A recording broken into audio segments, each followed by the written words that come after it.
Widodo dinilai mampu menjaga stabilitas politik nasional di 2 tahun pertama pemerintahannya bersama Wakil Presiden Ma'ruf Amin. Jokowi sukses melakukan konsolidasi politik dan menggalang dukungan dari oposisi untuk memuluskan agenda pemerintahannya di periode kedua. Setelah dipastikan memenangi pemilihan presiden 2019, Presiden Joko Widodo berupaya mengembalikan situasi politik nasional yang sempat memanas. Konsolidasi politik dimulai dengan pertemuan Jokowi dengan rivalnya Prabowo Subianto di dalam kereta Mass Rapid Transit atau MRT 13 Juli 2019. Pertemuan itu merupakan pertemuan pertama kedua tokoh setelah Komisi Pemilihan Umum menetapkan pasangan Jokowi Ma'ruf Amin sebagai pemenang Pilpres 2019.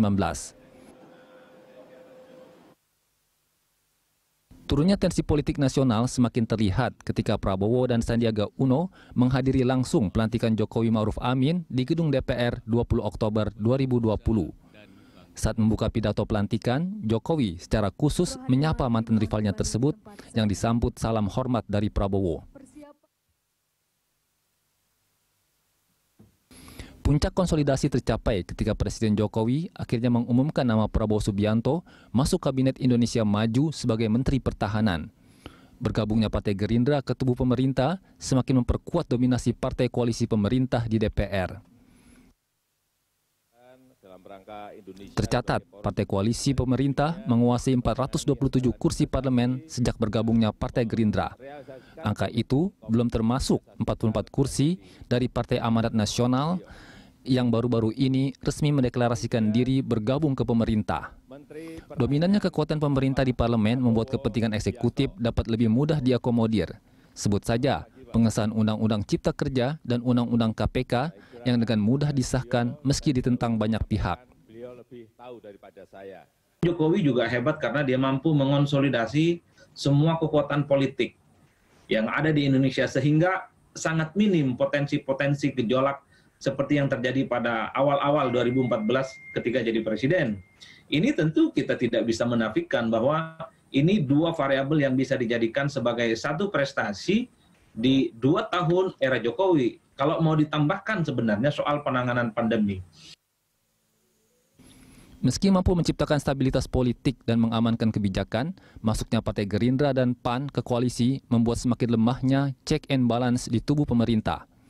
Tidak heran, kekuatan Partai Demokrat dan Partai Keadilan Sejahtera di parlemen tidak mampu menyuarakan aspirasi publik terhadap sejumlah kebijakan pemerintah. Hal ini memicu munculnya demokrasi jalanan yang berujung pada menurunnya indeks demokrasi Indonesia ke nilai terendah dalam 14 tahun terakhir. Misalnya soal indeks demokrasi kita yang turun. Ini pertama kalinya dalam 14 tahun ketika indeks demokrasi kita itu turun, terutama misalnya berkaitan dengan freedom of expression, di mana kebebasan berekspresi kita itu seringkali dihadapkan dengan persoalan-persoalan hukum. Banyak orang yang tiba-tiba merasa kupingnya sensitif, dilaporkan, berurusan dengan pihak keamanan. Banyak juga sejumlah aktivis yang ditangkap atas nama misalnya Undang-Undang ITE. Satu hal yang saya kira ini berdasarkan fakta dan data ya, bahwa persoalan demokrasi kita itu memang agak sedikit kritis saat ini.